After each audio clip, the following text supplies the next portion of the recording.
por gracia, misericordia del Señor, siervo de Jesucristo, pues atendiendo, cuidando, ¿verdad? Una obra que el Señor nos ha puesto en la iglesia Ríos de Agua Viva, que está ubicada en calle Colosio, manzana 16, lote 8, de la colonia industrial. Estamos colindando con el fraccionamiento La Misión. Y estamos ahí por carretera Chiapa de Corzo.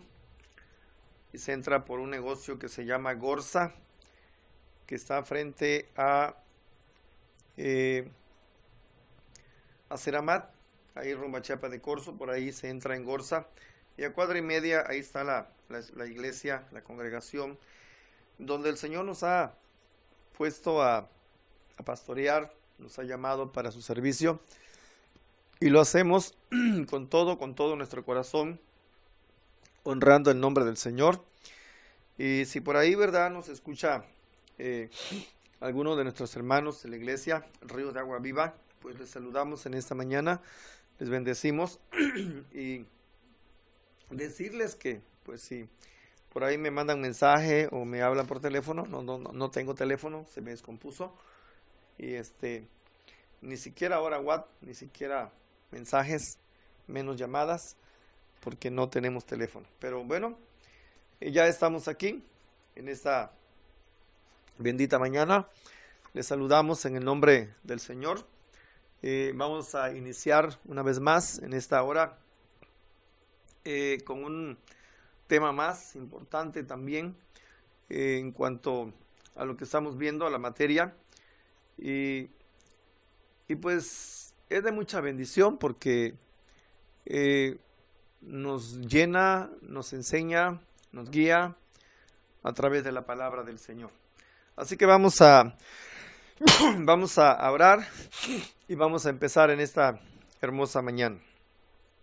Señor, Padre eterno, en el nombre de Jesús, estamos ya en esta bendita hora. Gracias, Papito, por la oportunidad que nos das de poder, mi Señor, estar una vez más ocupando este espacio, el cual queremos aprovechar, Señor, al máximo. Queremos que uses nuestras vidas para que tu pueblo sea bendecido, para que aquellas personas que aún no te conocen, Señor, puedan ser iluminadas en la luz de tu palabra, en la luz del Evangelio. Y también, Señor, aparte de ser un instituto en donde alumnos estén estudiando, donde alumnos estén aprendiendo, Señor, tu palabra, la enseñanza, sea tocando la vida de muchas personas para que vengan a tus pies. Porque también la finalidad, Señor, de este programa o de un programa de radio es el de llevar tu palabra. Dice la Escritura, Señor, que cuando venimos a ti, ahora somos un pueblo escogido, una nación santa, y que hemos sido sacados de las tinieblas. Y yo en esta mañana te ruego, bendito Rey, que aquellas personas que están en las tinieblas espirituales, en tinieblas cuando no entienden, cuando no alcanzan a comprender la palabra, Señor, no porque no sean inteligentes, sino porque el diablo ha cegado el entendimiento, sí, en este mundo. Satanás y sus enemigos o sus demonios han hecho, Señor, cegar el entendimiento de las personas en cuanto a doctrinas de hombres, enseñanzas de hombres. Te rogamos en esta mañana, te ruego, Señor, que tu Espíritu Santo sea iluminando, sea llenando, sea poderoso Dios abriendo esas mentes y trayendo la luz del Evangelio, de tu palabra, a cada uno de ellos. Te ruego en el nombre de Jesús, porque para eso ha sido, Señor, puesto al aire este instituto donde deseamos, Señor, alcanzar a los perdidos y también capacitar, Señor, a través de tu palabra, la vida de muchos, para que cada día seamos creyentes, maduros, como dijo el apóstol Pablo, Señor, que ya no seamos, que la iglesia ya no sea una iglesia, o el creyente más bien, Señor, no sea como un niño fluctuante, llevado de diversas doctrinas por engaño de los hombres, sino que crezcamos en el conocimiento de tu palabra, a la estatura de un varón perfecto, como lo es Jesucristo nuestro Señor. Bendito sea, Señor. Gracias en el nombre de Jesús. Amén. Bueno, vamos a seguir en esta hora con esta enseñanza, y hoy vamos a ver el tema de la iglesia, su organización y ordenanzas. Vamos a hablar primero acerca del gobierno de la iglesia. La iglesia como cuerpo de Cristo comprende a todos los cristianos que se han unido a Cristo como cabeza del cuerpo por medio del bautismo del Espíritu. La iglesia, como un organismo, ha sido ordenada sobre la base del mismo principio del cuerpo humano, porque cada parte se relaciona con las demás partes y todo el cuerpo se relaciona con la cabeza que dirige el cuerpo. El cuerpo de Cristo no necesita esencialmente de una organización, puesto que su relación es espiritual y sobrenatural. Sin embargo, en la iglesia local, tanto en los tiempos bíblicos como ahora, es necesario tener cierta organización en la práctica. En la historia de la iglesia se encuentran, vamos a ver, algunas formas de gobierno, en cada una de las cuales tiene sus raíces en los tiempos apostólicos. Primero, la forma episcopal de gobierno. Esa es una forma de gobierno, o la primera forma de gobierno que vamos a ver en esta mañana, o que estamos viendo. Es la forma episcopal de gobierno que reconoce un obispo o dirigente eclesiástico, como quiera que se le denomine, que en virtud de su oficio tiene poder para dirigir la iglesia local. Esto ha dado origen a la compleja organización de la Iglesia Católica Romana, o a los sistemas más sencillos de la Iglesia Episcopal y de la Iglesia Metodista, en las que se designan obispos para supervisar las actividades de las iglesias en una determinada área.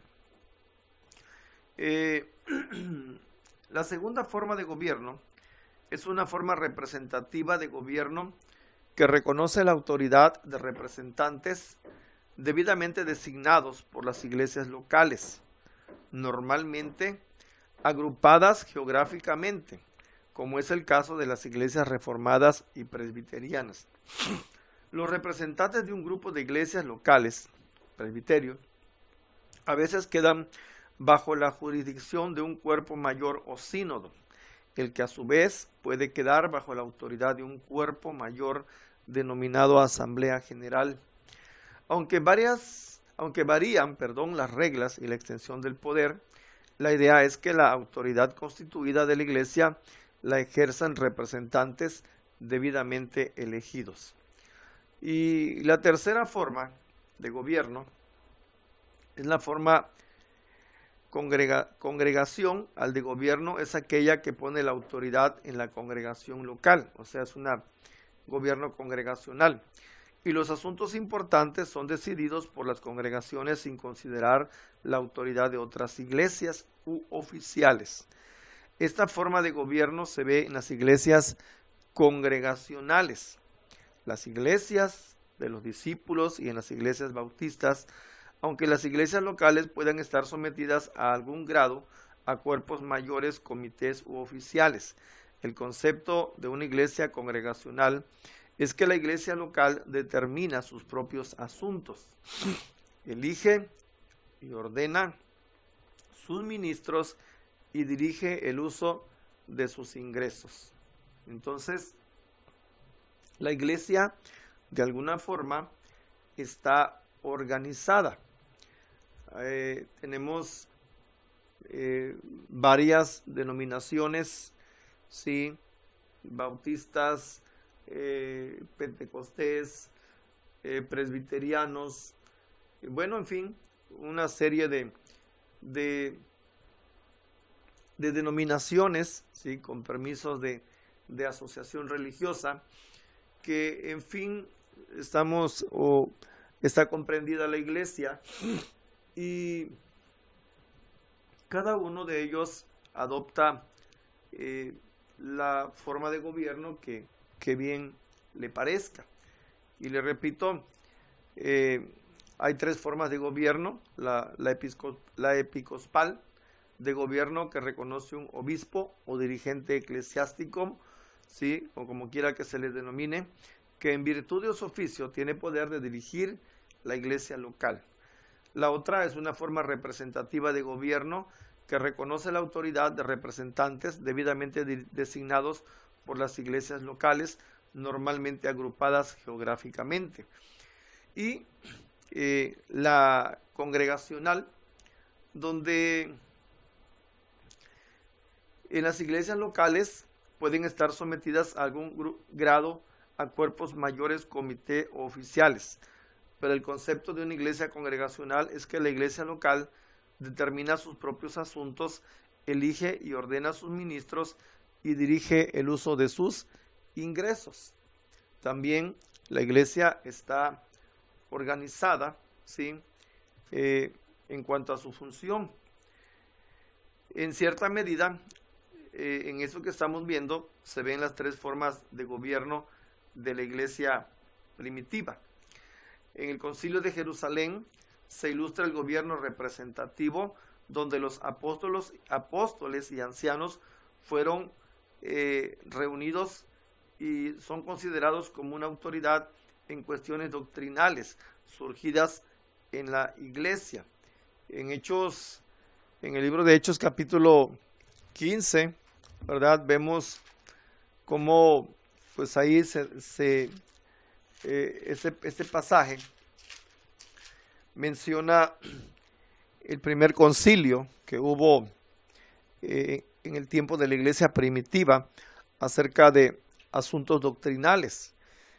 En su organización vemos a la iglesia, bueno, Cristo mismo, él usó pues a alguien que posteriormente cayó de la gracia, pero que era necesario, ¿verdad?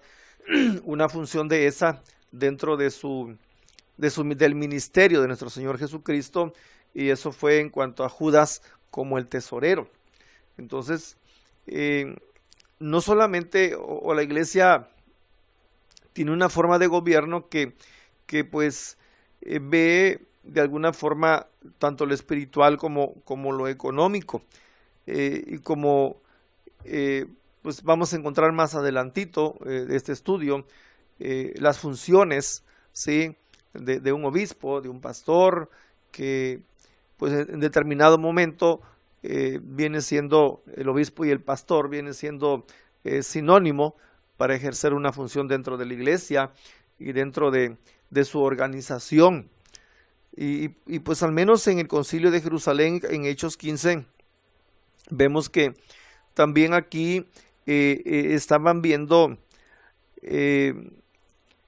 cuestiones doctrinales, ¿sí? Que principalmente, ¿verdad? Principalmente la iglesia abarca lo espiritual, su función es espiritual, aunque también pues atención, ¿verdad? Atención, ayuda a sus miembros en cuanto a finanzas, también, ¿verdad? Tiene una organización, porque así debe de ser en cuanto a esto.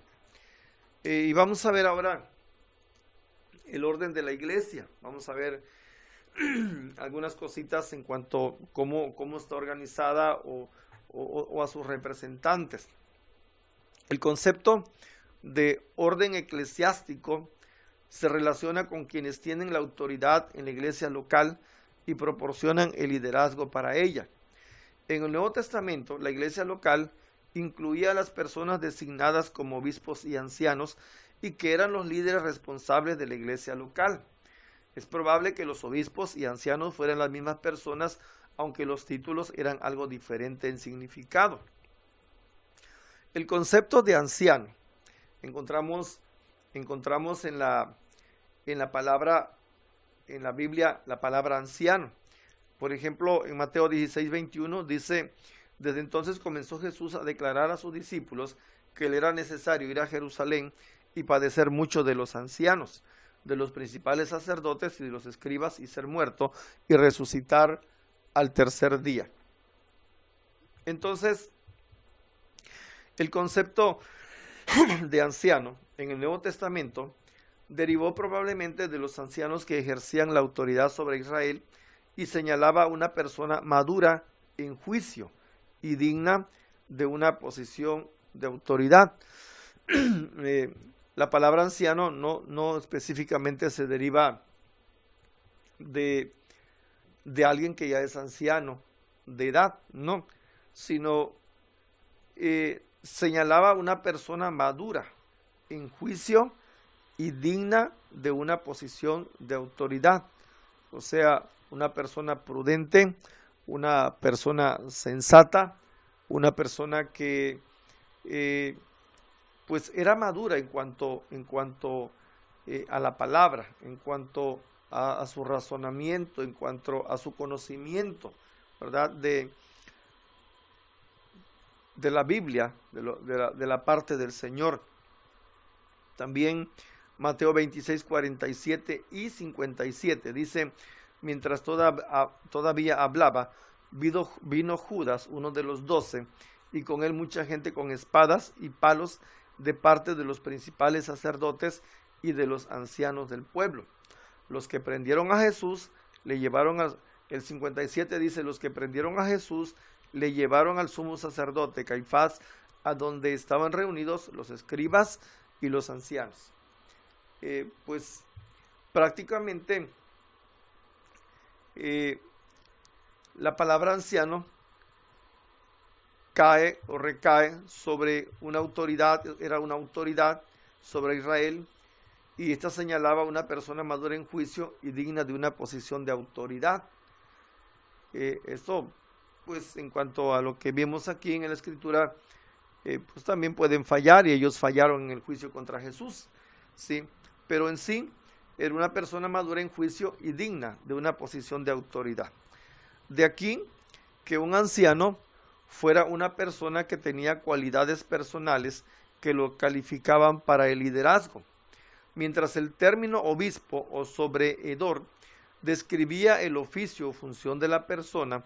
El obispo era siempre anciano, pero un anciano no siempre era obispo bajo ciertas circunstancias. Esto es, podía tener las cualidades sin ejercer el oficio. Parece que normalmente las palabras habían sido usadas en un sentido idéntico en la iglesia primitiva.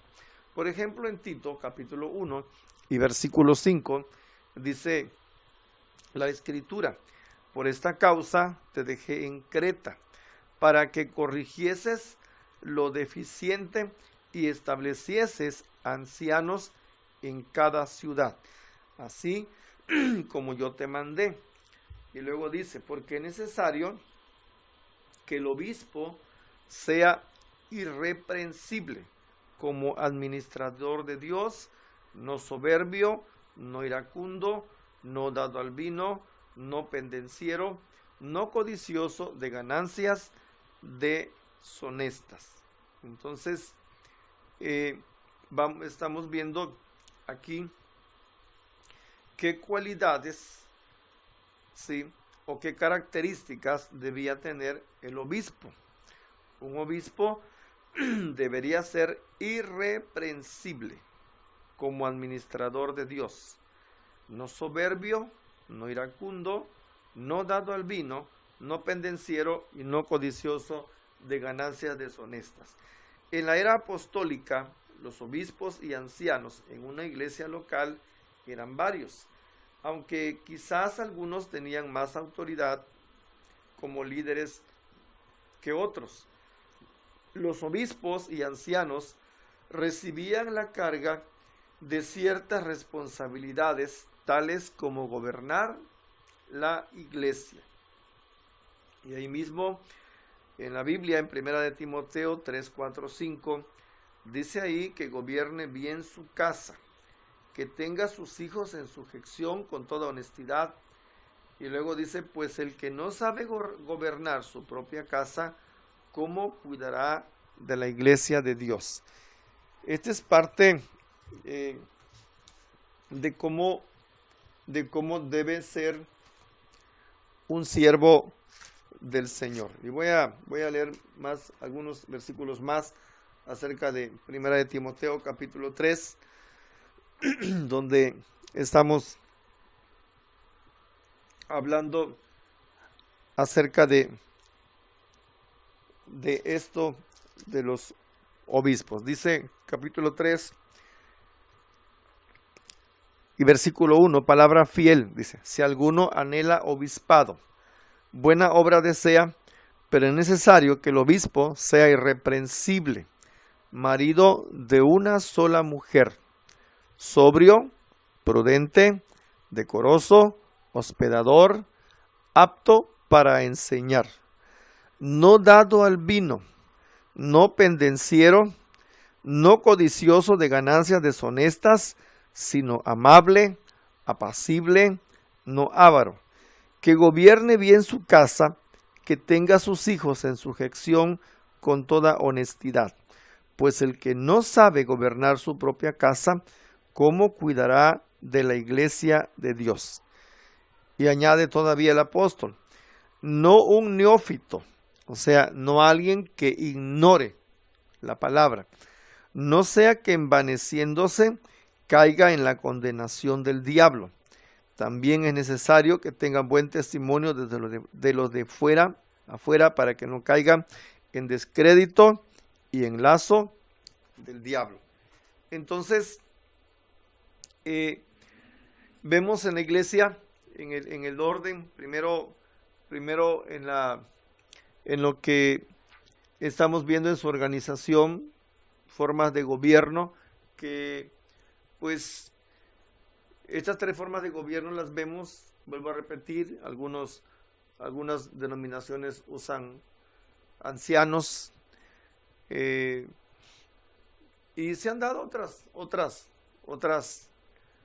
otros calificativos para cierto liderazgo, ¿sí?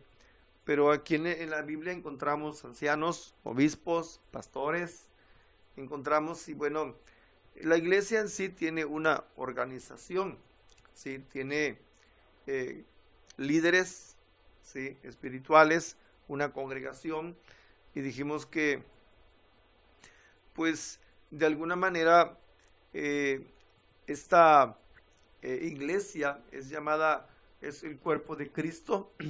La cabeza principal aquí se llama Jesucristo, no es ningún hombre.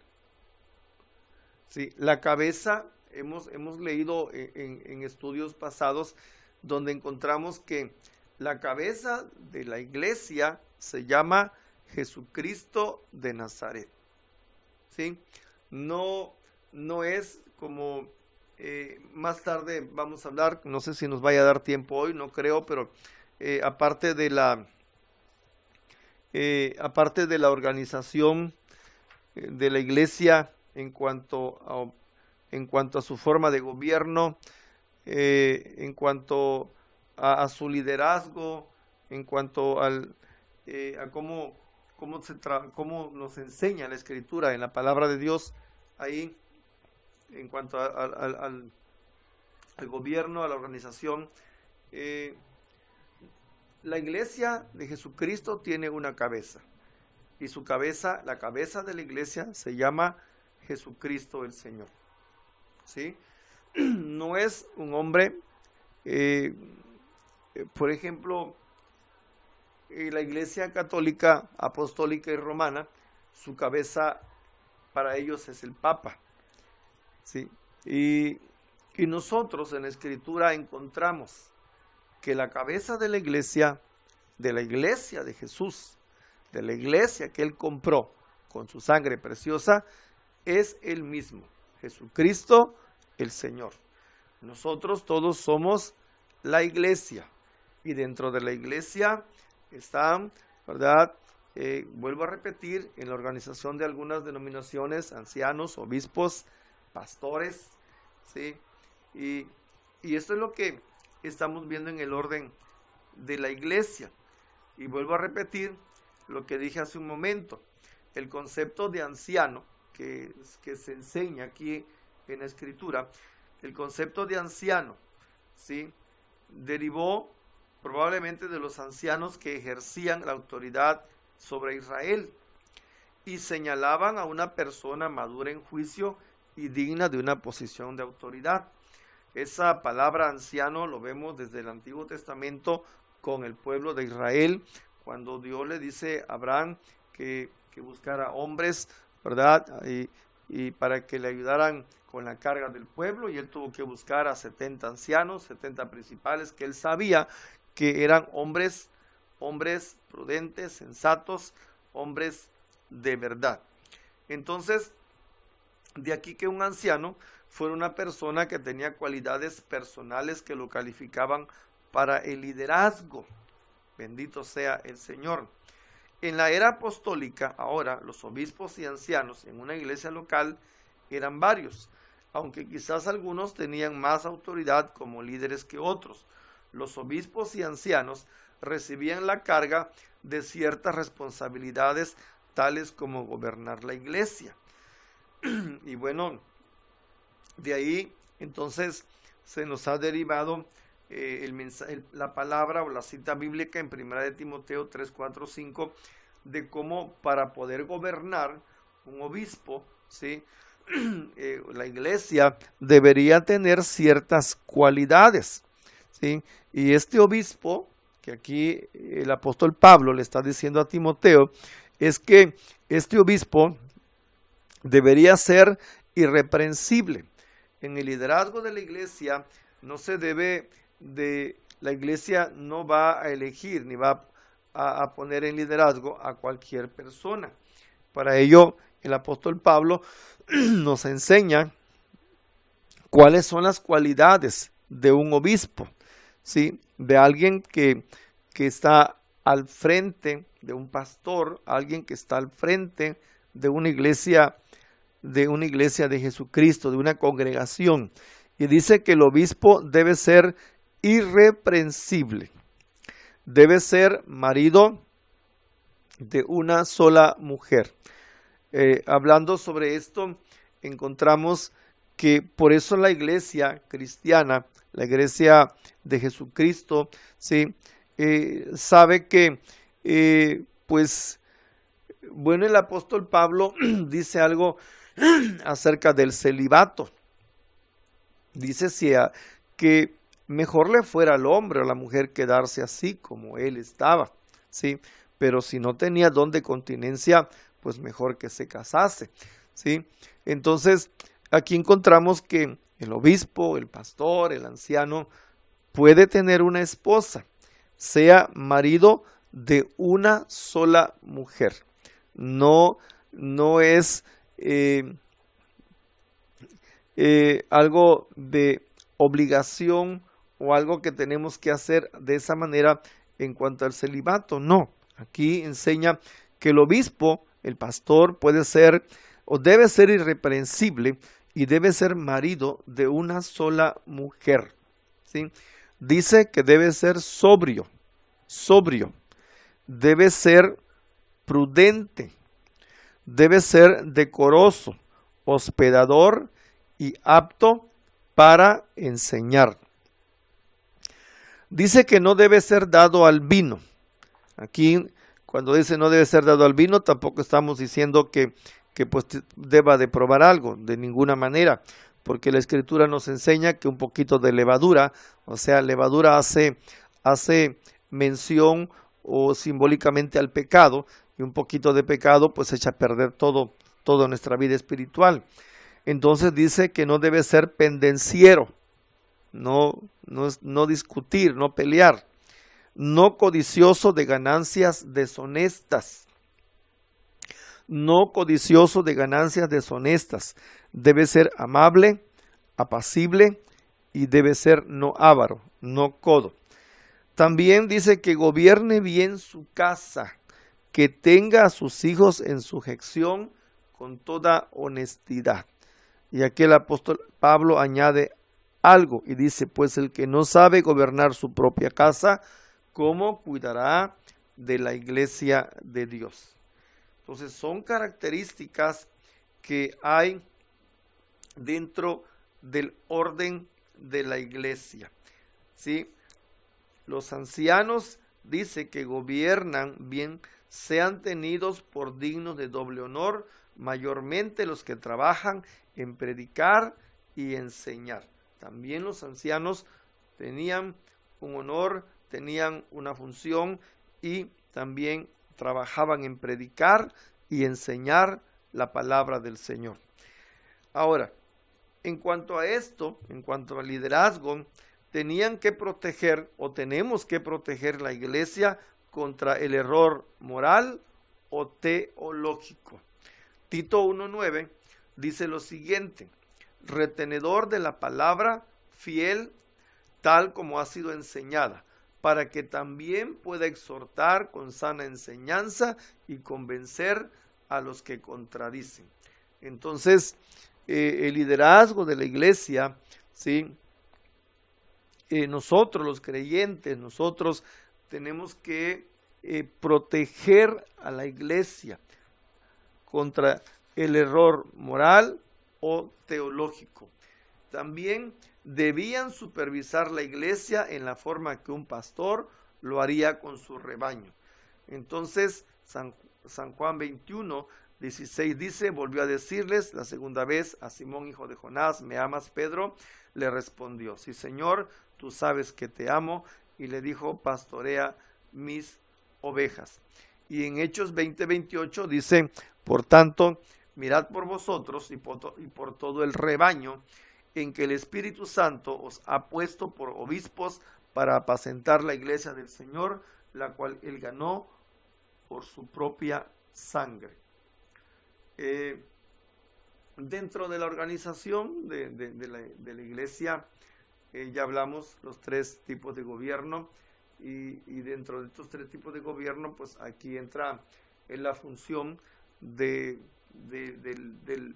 anciano, del obispo, que bueno, vemos aquí al pastor. La iglesia, ¿verdad?, tiene que aprender a sujetarse, la congregación tiene que aprender a sujetarse a sus pastores, a sus líderes. Y Hebreos 13:17 dice lo siguiente: obedeced a vuestros pastores y sujetaos a ellos, porque ellos velan por vuestras almas como quienes han de dar cuenta, para que lo hagan con alegría y no quejándose, porque esto no os es provechoso. Entonces, como iglesia, hermanos, hay una organización. Como iglesia, si Cristo es la cabeza de la iglesia, entonces el Señor en su palabra, y aquí como le enseña el apóstol Pablo, ha delegado responsabilidades, liderazgos dentro de la iglesia. Y aquí el escritor de Hebreos está diciéndole a la iglesia de Jesucristo, a la congregación, dice que obedezcan a sus pastores y deban sujetarse a ellos. Vuelvo a repetir lo que dice, que encontramos que un siervo de Dios debe ser irreprensible, o sea, debemos nosotros ser ejemplos en todo momento. ¿sí? Debemos nosotros ver las características que harán, amados, que de esa manera la iglesia pueda reconocer en nosotros y pueda obedecernos como sus pastores y se puedan sujetar, ¿verdad?, al pastor. Y dice, porque un pastor vela por las almas, y un pastor ha de dar cuenta, y cuando va a dar rendición de cuentas, y para cuando lo haga con alegría y no quejándose. Bendito sea el Señor. Y seguimos viendo algunos pasajes, Hechos 14:23, y dice, constituyeron ancianos en cada iglesia, y habiendo orado con ayuno, los encomendaron al Señor, en quien habían creído. Hechos 20:28 también dice, por tanto mirad por vosotros y por todo el rebaño en que el Espíritu Santo os ha puesto por obispos para apacentar la iglesia del Señor, la cual él ganó por su propia sangre. Esto es un pasaje muy importante, porque dice, mirad por vosotros y por todo el rebaño en que el Espíritu Santo os ha puesto por obispos para apacentar la iglesia del Señor, la cual él ganó por su propia sangre. Es el Espíritu de Dios el que encomienda, es el Espíritu de Dios el que llama para el ministerio. No es el hombre, es Dios quien nos llama para que nosotros podamos ejercer un liderazgo de pastorado, un liderazgo en la iglesia de Jesucristo, para que nosotros podamos ejercerlo con la ayuda del Señor.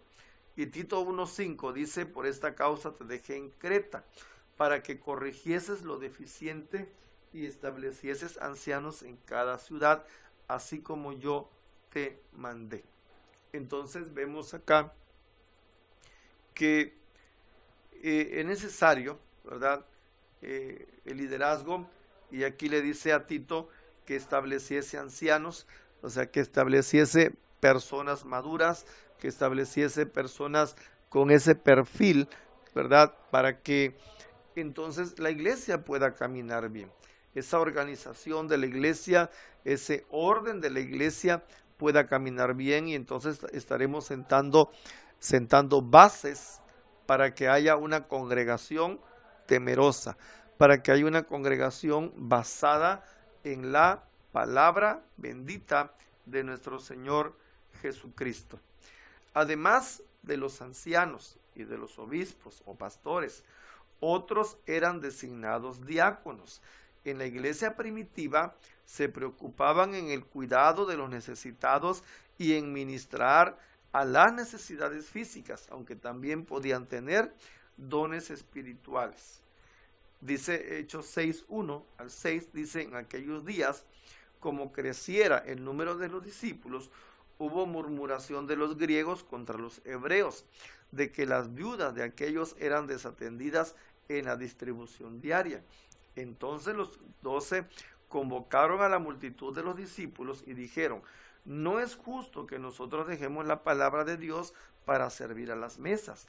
Buscad pues, hermanos, de entre vosotros a 7 varones de buen testimonio, llenos del Espíritu Santo y de sabiduría, a quien encarguemos de este trabajo, y nosotros persistiremos en la oración y en el ministerio de la palabra.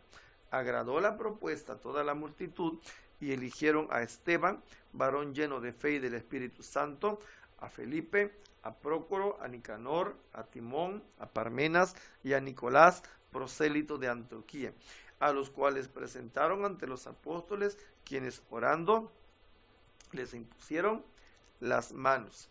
Entonces, en la escritura, en la palabra de Dios, encontramos también que aparte de ancianos y obispos, también la iglesia primitiva designó a diáconos. En Primera de Timoteo capítulo 8 y versículo, Primera de Timoteo capítulo 3, versículo 8 al 13, ahí encontramos las cualidades o las características que debería de tener un diácono. Dice que los diáconos asimismo deben ser honestos, sin doblez, honestos, sin doblez, sin que un día digan una cosa y otro día digan otra cosa. No dados, dice, a mucho vino, no codiciosos de ganancias deshonestas, que guarden el misterio de la fe con limpia conciencia, y estos también sean sometidos a prueba primero, y entonces ejerzan el diaconado. Si son irreprensibles, las mujeres asimismo sean honestas, no calumniadoras, sino sobrias, fieles en todo. Los diáconos sean maridos de una sola mujer, y que gobiernen bien sus hijos y sus casas, porque los que ejerzan bien el diaconado ganan para sí un grado honroso y mucha confianza en la fe que es en Cristo Jesús. Entonces aquí vamos aprendiendo a través de la Escritura cómo la iglesia de Jesucristo se va organizando conforme se van dando las necesidades, conforme va pasando el tiempo y los apóstoles, los creyentes de ese entonces se van dando cuenta de aquellas deficiencias que habrán que cubrir en cuanto a las necesidades de la iglesia, y pues ahí vemos que se nombran los 7 primeros diáconos. Estos 7 primeros diáconos encontramos aquí que también, como repito, deberían tener también ciertas cualidades, esos diáconos, ¿sí? Honestos, sin doblez, no dados a vino, no codiciosos de ganancias deshonestas, que guarden el misterio de la fe con limpia conciencia, y estos también sean sometidos a prueba, y entonces ejerzan el diaconado, que sean irreprensibles. Las mujeres asimismo sean honestas, no calumniadoras, sino sobrias, fieles en todo. Los diáconos sean maridos de una sola mujer, y que gobiernen bien sus casas. Aquí también encontramos que no solamente eran hombres los que eran diáconos, sino también encontramos en la Biblia a mujeres diaconisas. En el libro de Romanos capítulo 16 y versículo 1 nos dice lo siguiente: os recomiendo además nuestra hermana Febe, la cual es diaconisa de la iglesia en Cencrea. Entonces también hay mujeres que pueden ejercer el oficio o el ministerio de diaconisa en la iglesia de Jesucristo el Señor, ¿sí? Entonces todo esto estamos viendo en cuanto a la organización, a los tipos de gobierno, que pues es bastante extenso, nos llevaría mucho tiempo hablar muy detalladamente acerca de esto. Estamos haciéndolo de una manera para que podamos darnos cuenta cómo la iglesia ha sido organizada, cómo el Señor nos habla aquí a través de la palabra, y vamos a ver algunas cositas más adelante en esta enseñanza de la iglesia, su organización, y vamos a ver también acerca de las ordenanzas, cómo pues de alguna manera en cuanto a las ordenanzas pues hay ciertas cosas que no están bien en algunas religiones que han tomado pues tantas, no solamente lo que la Biblia dice, sino que han añadido muchas cosas más en cuanto a sacramentos y todo eso, pero ya eso lo veremos el día de mañana. El tiempo se nos ha agotado, y bueno, mañana primeramente Dios estaremos hablando acerca de lo demás en cuanto a ordenanzas de la iglesia. Así que bendiciones a su vida. Este ha sido el programa de esta mañana. Nos despedimos en el nombre del Señor, y pues que la paz de Jesucristo quede con usted ahora y siempre. Nos vemos y nos escuchamos primeramente el Señor el día de mañana. Primeramente, vuelvo a repetir, primeramente el Señor, para que de esta manera sigamos siendo bendecidos. Así que la paz de Cristo quede con usted en esta hora y a Dios sea la gloria y la honra por siempre. Hasta la próxima.